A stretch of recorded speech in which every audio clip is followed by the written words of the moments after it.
We want Brooks. That's exactly what the first six in on the US Ryder Cup team told Captain Zach Johnson.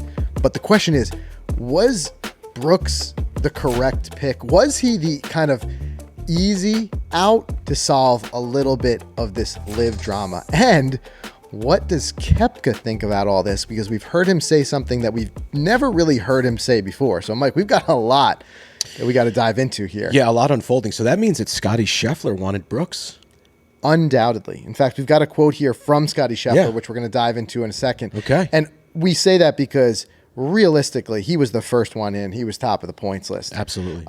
But Koepka being in and on the team is something that there's no shortage here of controversial picks for this, because we dove into it recently. We talked about guys like Keegan Bradley being left off. We dove into all that. So there's no shortage. And so I'm sure at the end of the day, we will continue to dissect this until the thing plays out, and we can all second guess the picks. What's really going to happen is what it comes down to in Rome, and we're going to have to see what happens. And we've got some updates on that. The team has arrived, at least most of the team has arrived for some practice rounds in Rome. But let's go piece by piece with this Koepka pick. Was this really ultimately the right pick? Mm-hmm.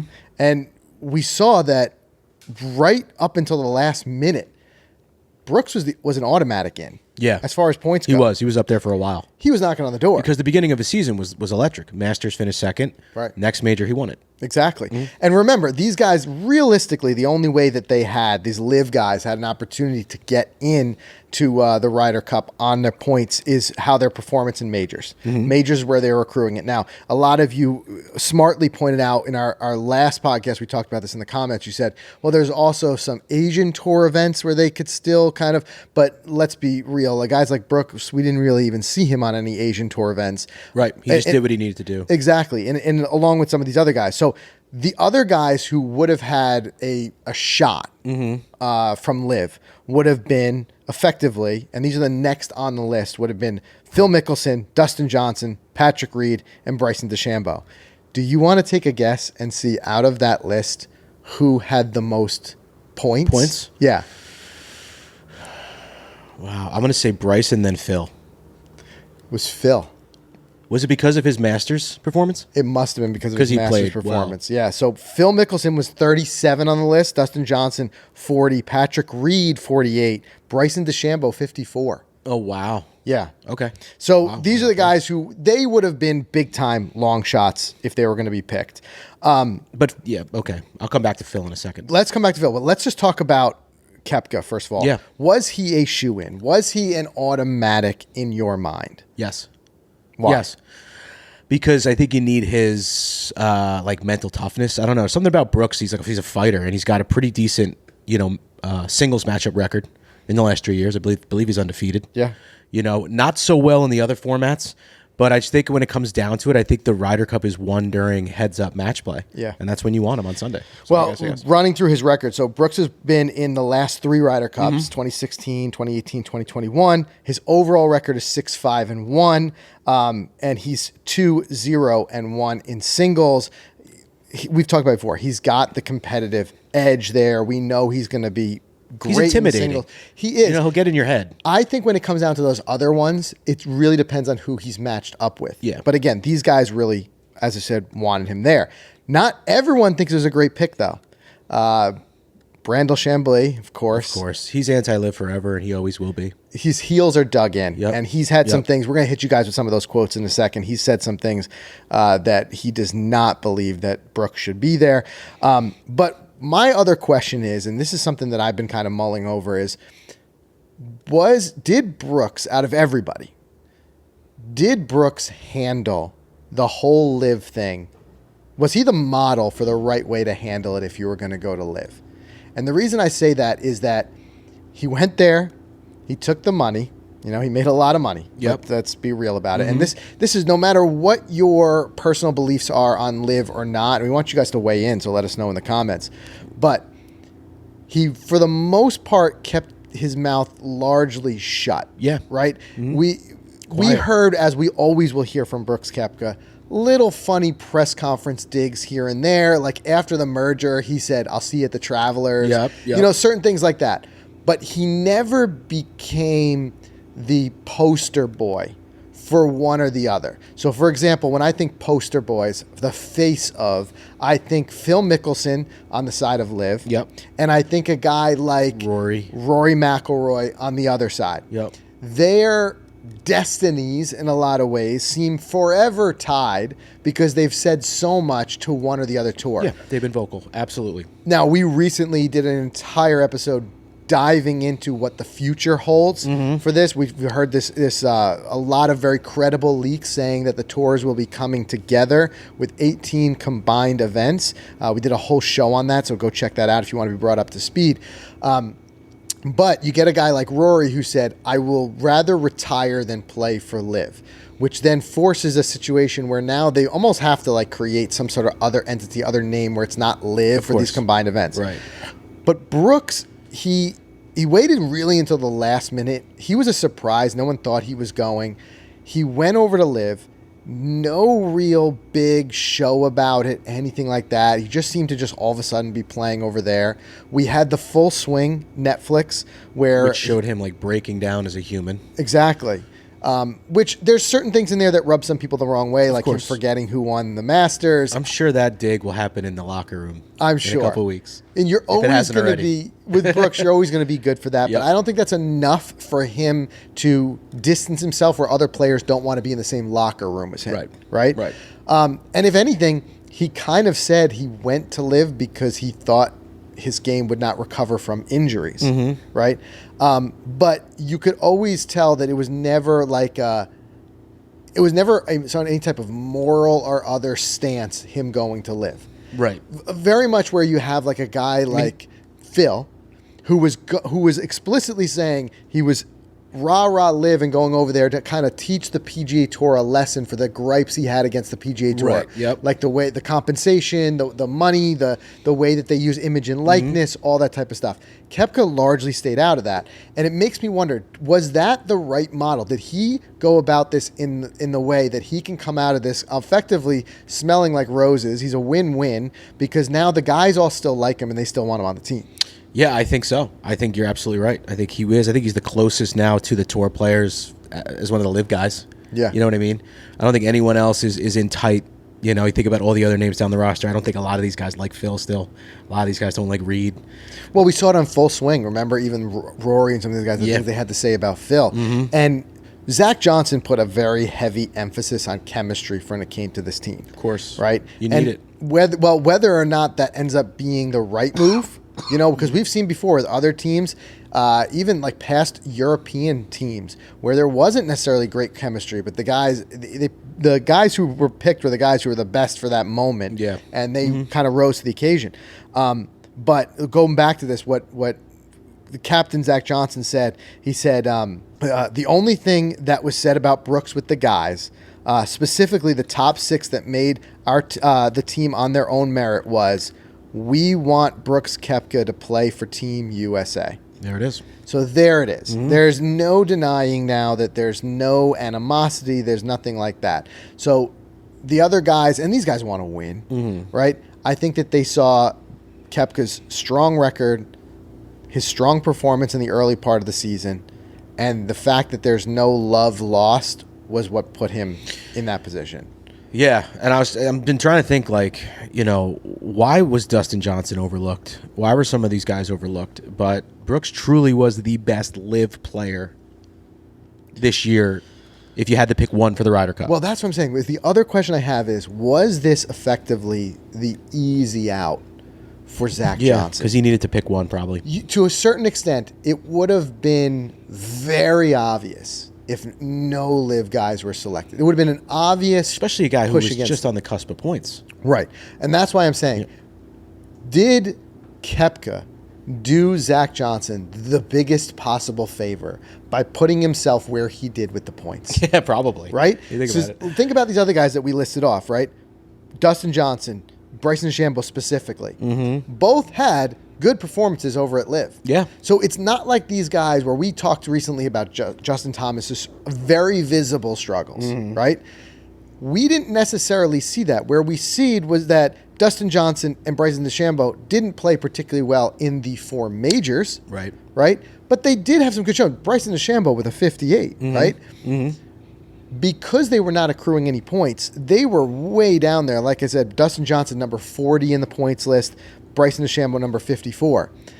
They almost in that way, it's making Zach Johnson's life easy. That he's like, I don't have to pick them because they're so far down the line. There's way better guys, yep. But what I'm saying is, what if Koepka had a similar season?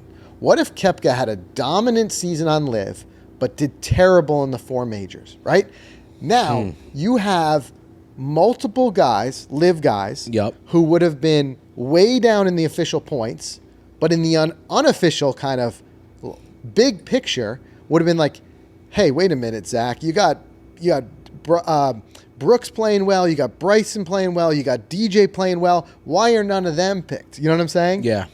By Koepka playing as well as he did, he gave Zach the easy out to say he's the right guy. The team supports him, and now I got a LIV guy on the team. Right. Yeah. What would if it was the other way? I would love to, I mean, we can only surmise because it wasn't. That's not how it played out. But yeah, it's true. If you think about it like that, that's real interesting. But yeah, I mean, you win a major in a Ryder Cup year. Yeah. I don't care what tour you play on. Right. Especially when you come in first and second in majors. Yeah. You're going to be on the Ryder Cup. And this most likely will be the last time we ever have to have this conversation. Probably. Because now, if it plays out the way that we expect it to, which is with LIV and the PGA Tour coming together under this umbrella, and then official world golf rankings coming back across the board, mostly. We'll see what happens with LIV, but at least for these 18 events, the cream will rise to the top once again. No doubt. Right? And you'll have the same scenario where you'll have the top guys. Yeah, you will. And next year, the tours won't be merged yet, according to that leak. But we will have next year's not a Ryder Cup. But we have a President's Cup. So I'm curious to see if like Cam Smith and some of those Australian names, Mark Leishman, are there. We'll see. I have very little doubt that we'll be having the same conversation in a year with the President's Cup. Because they'll know. Right. Unless there have also been some rumors floating around that LIV will get official world rankings in 24 to prepare for 25 because these 18 elevated, whatever Tours and Control is going to name it, elevated, whatever you want to call it, events will be based on world rankings and a few extra exemptions. But again, I think that largely what we saw here was that Brooks made his life easy. Zach Johnson was able to put a LIV guy on the team that the rest of the team supports, and that it would be very hard to make a case against him based on that. It was the easiest decision for Zach ever. In a lot of ways. And JT1 was probably the most difficult. Yeah. So, but I'll tell you what, no matter what it boils down to is that we have an absolute heater of a Ryder Cup I'm in excited. Front of us. Like, who's Brooks going to go up against? Is he going to pair him with Rory? That would be an electric. Hovland, hottest guy on the planet? Yeah. You know, I mean, like, how are these matchups going to come? When do we find those out anyway? We're going to get much closer before where they start matching them up. Week of, most likely. But the thing with that, too, is you're right. Look at the top 3 guys on the European side. You've got Rahm, Rory, and Hovland. Strong. But what we did is we put a poll out there for you guys of who's going to win this thing, and this is your evidence if it's going to be a heater. This poll is close. We got a lot of votes. It could really come down to going either way, and ultimately that's what we want as fans. We want that excitement. The worst thing in the world is a boring Ryder Cup that ends like 14 to 3. Right. I don't want that. We don't want to see the blowout. So let's talk about this. I want to cover a couple more quick things before we dive into. In a second, we'll talk even about Tiger's status for this. Yeah. But the one thing I want to say is, like, we've talked a lot about the pick and about whether it was the right pick or not. But what does Koepka have to say about all this, right?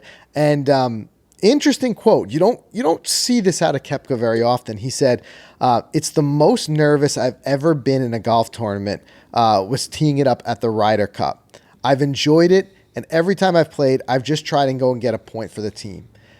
Interesting, right? Because we always think about Brooks as being like the ultimate, like the killer, the lone wolf. Nothing phases me. Right? And he's out there, like he says, he doesn't even practice for PGA Tour events. I'm all major focus. We see his social media posts of the empty shelves and where his majors are going to go. You don't usually think of him as a team guy or like almost like, and I'm not saying this in any way of a knock, but like playing for merit type of guy. Right, yep, He seems like he's out there to fill his trophy case with whatever. And by all means, whatever your motivation is, that's great, right? Sure. But he's saying it's not playing in the majors, which we all think. All I think is Brooks Koepka, majors. Not playing in the majors where he's most nervous. It's the Ryder Cup. I would agree with that. If I've never played in a Ryder Cup, nor will I ever. Yeah. But I got to imagine you'd rather let yourself down than your team in any type of scenario. Like you go out there, you're an individual sport, and you just let yourself down. Yes, you have a team, a caddy, a coach, and all that stuff. Yeah. But you don't want to let your teammates down in route to a Ryder Cup victory. I think I would be extremely nervous that week. And I think that's why you're All going to see not only guys like Justin Thomas who want to play hard to And that's why you got to get some veterans, right? But you're going to have and veterans are often what help. You know, we saw this years ago with like Sevi on the European team, right? Paired up with a lot of rookies, and he would kind of walk them and coach them through and make them better. You know, rookies on the Ryder Cup are an interesting thing to watch because they can either be lights out, right, jazzed, amped, or just lost. Yeah, like we have Wyndham Clark. I'm curious.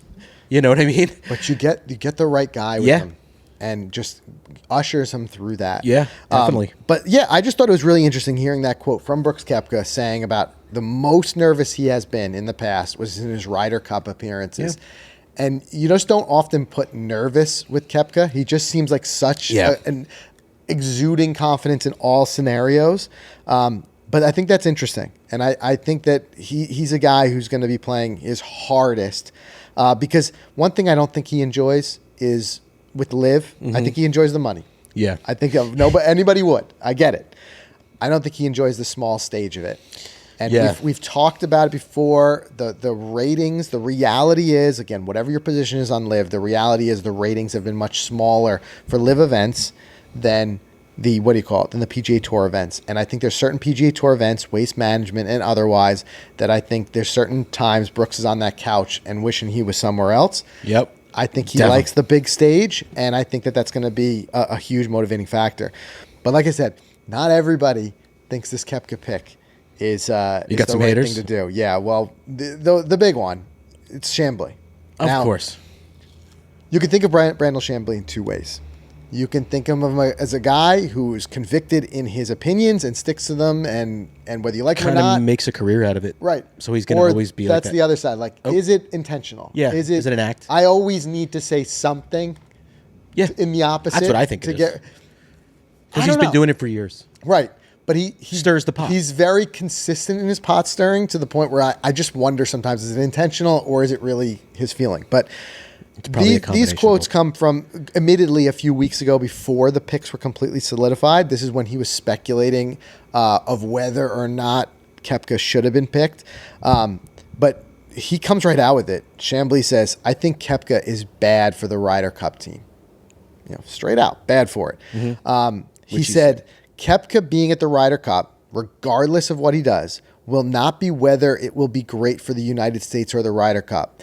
In making his team more cohesive, being all on point, and pointing in the right direction, Brooks Koepka missing this team would be good for the team. When did he say that? He said this just as we were winding down the season, and he was kind of right between that where he looked like he was falling out of the top six. We're not talking 6 months ago. Yeah. No, this is right as he was falling out of the top six. Now, where I think that's been completely dispelled is this idea of that.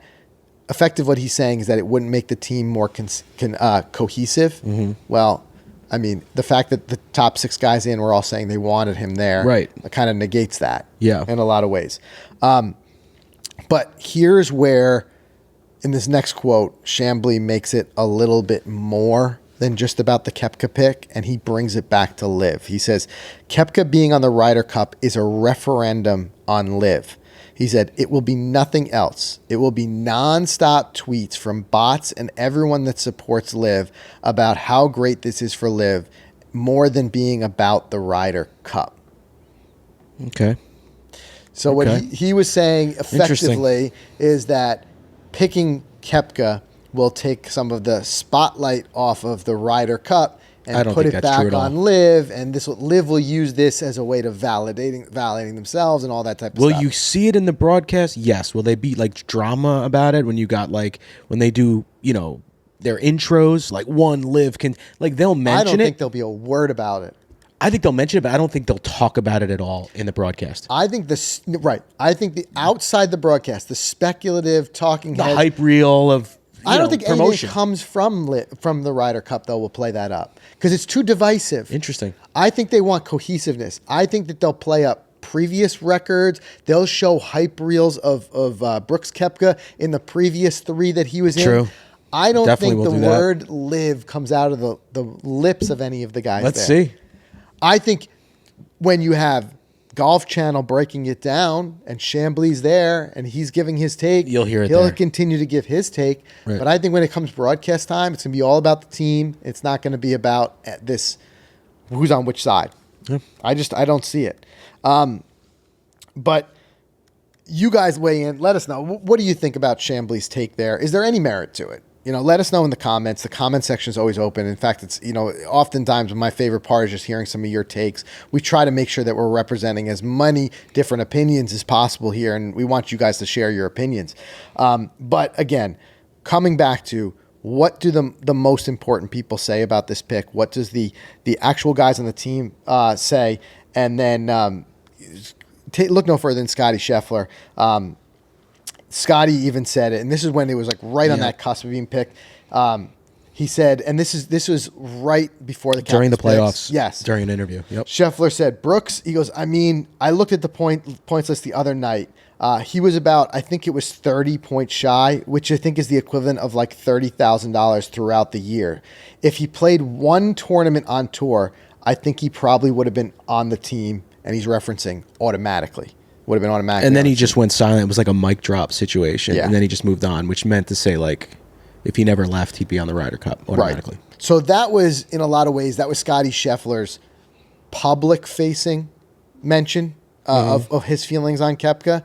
Later, just recently, through this quote, "We want Brooks," we found out that the expressed sentiment team-wise more directly was he should be on the team. So while Scheffler stopped short of saying it publicly in his press conference, literally the words he should be on the team, he's in a lot of ways saying, like, why wouldn't he be on the team? Right.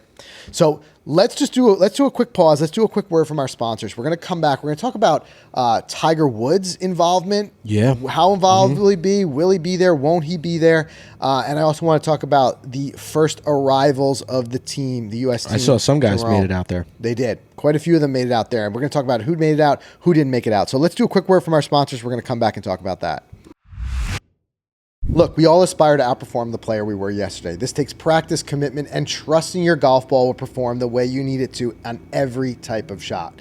The new Titleist Pro V1 and Pro V1X are even more advanced yet and help reward your best swings like never before. Both models are longer, even more consistent, and feature unrivaled control. The Pro V1 is the best combination of distance, spin, and feel in the game, and it delivers that penetrating flight. That's the ball I play. I love it. I live and die by it. Mike, you play the Pro V1X. That's right. It flies a little bit higher, spins a little bit more in the short game, while still giving you that low spin on longer shots to maximize your distance. And really what it comes down to is finding the ball that's fit best for you. If you haven't had the opportunity to go and do a full ball fitting, I suggest go and giving it a try. The reason that these balls are subtly different is because as players, we're subtly different. So finding that ball that matches your game and helps to pull the best elements out of your game really is the game changer. So you can find out more about the Pro V1 and Pro V1X, including which is the best choice for your game at Titleist.com. All right, and huge thanks to FootJoy. Got another package in, by the way. The Hydro series is here. Hydro Tour, Hydro Knit. And let me just tell you guys what this stuff's all about. The Hydro Tour is designed to withstand the most extreme weather conditions. And we're going into the fall. The cold weather is coming. So if you're playing in places like Bandon Dunes or Cabot, if you're fortunate enough to get there hopefully soon, you're going to need Hydro Tour. This stuff looks so great. And I love it because it's waterproof. It just keeps you dry. We'll come back to that in another day. But here's what's great. There's Hydro Knit. So there's a lot of different styles in the series. And Hydro Knit, if you're playing places like Torrey Pines or a place like Sand Valley, wink, wink, all right, you might want to go in with the Hydro Knit. I mean, that one feels like a mid-layer, protects like a rain jacket. It's stretchable. It's waterproof, breathable, easily packable. Yeah, had it multiple times in Myrtle Beach. Yeah, absolutely. Threw it in the bag, so light, and then get that little drizzle. You throw it on, you stay dry. Yeah. Totally, and you can wear it throughout a round. It's cool for cool weather. Get that lake effect. I mean, we'll be wearing it in a couple of weeks, pretty much all fall because we're heading up to Massachusetts, maybe Vermont. We got a lot of fall northeast golf coming, and the Hydro Series is going to save our life. It is sad to hear the cold weather's coming, but the good news is allows us to play golf. FootJoy allows us to play golf all the way at least through November. Yeah. Right. So, guys, go check out footjoy.com for the Hydro Series. Get yourself a lot of it so that you could play as long as possible this year. All right, so a bit of the unfortunate news. I think a lot of us would have really loved to have seen Tiger out there. You know, we've seen him before in a vice captain role and things like that. Mm-hmm. I think there's no denying that if there's any U.S. team, whether it's President's Cup or Ryder Cup, Tiger is always looming large. You know, in always. A lot of ways, he is an unofficial captain, no matter his status. No matter. Because we know that he is a massive support for these guys. We know that he's a big-time coach of a lot of the guys in a lot of ways. And I don't mean a swing coach. I mean a guy who coaches them through the ups and the downs. Mm-hmm. There's no denying. I'm sure of it. He's in a guy like Justin Thomas's ear right now, helping those guys out. It's a lot of ways I think of it like how Michael Jordan, is a guy who has in the past reached out to other high-level elite players in multiple sports and is able to give a bit of insight that no one else is able to give. Yeah. So I would have loved nothing more than to see him there. I know with the injuries and things like that, give him a golf cart, let him bounce around. But unfortunately, Zach Johnson just officially made this official and told everyone last week that Tiger will not be making the trip out to Rome. I'm going to assume it's commitments of both his injury, but also as he becomes more and more of leaning into being a dad. You know, we're really seeing Charlie start to excel in his own journey, and we're seeing Tiger there. You know, the most recent Tiger spotting was once again him there alongside of his son coaching him in a junior event. So I think Tiger's putting a heavy priority there as well. I don't want to speak for him his exact reasons for not attending. I can only type of surmise this, but I don't know, Mike. I would love to see him there. I mean, everyone would. Yeah. Just anytime you see Tiger, I mean, the golf world lights up. It's always going to be that way. And you're right. I mean, just having him there in the team room, I mean, the stuff you learn from that guy probably being on the Ryder Cup, it's almost like, remember those old MasterCard commercials where it's like, it would be like airfare to Rome, like playing in the Ryder Cup, X amount, and then like spending the week with Tiger Woods, priceless. Right. You know what I mean? Like, I feel like that's one of the perks of the Ryder Cup. Yes. You get to spend the week with Tiger. It's like, oh, great. That's all I care about. You know, I mean, like guys like Max Homa and who've like idolized him, and now all these guys have idolized him, but to not have that kind of stinks, but we'll talk about, like we said before, bringing the rookies along, the experience that just emanates from a guy like Tiger. Right. Right. But even just the motivation. Imagine you're playing your singles match and it's a hard-fought match, and you're just thinking, Tiger's there on 18 waiting for me. Mm-hmm. I don't know. I get a little bit a little bit more motivation to get in there and get that congratulatory high five from Tiger on the way in. I mean, sorry, Zach Johnson, but I don't want to let Tiger down. I don't care about you. Sorry. I'd feel a little, fine if I let you down, but Tiger, I would just not be able to play golf ever again. That's what I say about Would he make players more nervous being there, Tiger? Unofficial captain. Or not? Would it work against him? Got a guy like Wyndham Clark coming up? I mean, I think Tiger would make a guy like us nervous playing in front of him, not these guys. Yeah. I think it's more so the support. But unfortunately, it is what it is. The good news is I'm sure we'll see Tiger at many Ryder Cup events going forward in captain or vice captain capacities. But it's still, the health. He still underwent that surgery. He still has, he was captain and player at the President's Cup last time, right? Yeah. Then he sat himself in the final day or something. I just love it. Him on those teams being there, it's just like, it's going to be missed. Everyone loves it. The fans love it. The ratings love it. Everyone loves it. Of course. So that's a big one. But recently, like I said, we had the guys arriving in Rome. Boys getaway trip. Yeah, I saw that. Yeah. And not everyone was there. We saw guys like Jordan Spieth was not there. There were some family commitments. There is a couple of guys going through some things, not bad things, but just there's some pregnancies and things like that, right? I don't think there's anything that needs to be read into this too deeply. No, not at all. I think that these were just can't make it. Right. very early practice rounds. This is an early preview of the course. We still have some other guys who are going to be gearing up, and spent more on the European side to play in some DP events that are still ongoing. So there's going to be some work there. But look, it's a home game for the European team. This is still European soil. Yep. So it's not unwise for Zach to take whoever is available over there a couple weeks ahead. Let's get a couple practice rounds in. Let's preview the course. There's no doubt that they'll be there a week ahead. Yep. The whole team, I'm sure, will be there a week ahead. They'll be getting those That practice team rounds photo was in. epic with Furyk's shirt. Oh, how funny was that? Yeah, he wore the 99 Ryder Cup uniform. Yeah. Shows like they're all getting along in those photos. Yeah, and who's there standing right behind him? Brooks with his hands on his shoulders. Brooks Koepka. Mr. PGA Tour himself. Yeah. Right? I know. You got to love it. And that's some of my favorite aspects of the Ryder Cup is when you get some of that cross-generational team camaraderie. Yeah. It's cool to see like Stricker. That was and those some guys. shirt, too. Some shirt. The ugliest thing ever. I know. Hey, That's the War on the Shore, right? War on the Shore. Yeah. That was, what do you call Kiowa? it? Kiowa 99. Ocean course. Shh. Bring it back to Bring it Kiowa. back. Another place we're probably going next year. Can't wait. Yeah. I wanted to ask you this question. You think it's a good idea or a bad idea for Justin Thomas to now be playing in the Fortinet this week? Because he can miss the cut and shoot another 80 and have the lowest confidence in the world going to Rome, or maybe it's his last-ditch effort to figure something out. I think it's a wise idea for him to play. Okay. I think that these guys, at the end of the day, competitive golf is something vastly different than any other form of golf. True. And I think you need the reps put in, both just in your practice rounds and rounds. in competition. And I think he's on the team. Mm-hmm. He, in a way, has nothing to lose that way. If he had an abysmal performance, they're not going to take him off the team. Right? So he's on the team. The upside for him is only that he can Something get a clicks. last confidence builder in. Which is everything in golf. Something clicks. It really and is. Now you're on a stride and you're on a tear. So I think it's a wise decision to play. I think he's not injured. There's no other reason that I can think of to sit out. And now there's bigger things to think about for a guy like Justin Thomas than the Ryder Cup, which seems crazy to say. Yeah. But think about it like this. He's had such a tough season. He's now has to start to earn his way back into elevated events. Right. By missing the Tour Championship, he missed one huge exemption that a lot of guys can get into the elevated events, which is being in that Tour Championship, being in the FedEx Cup playoffs. Yep. So now he's playing. He's got to think beyond the Ryder Cup, and he's got to think my season.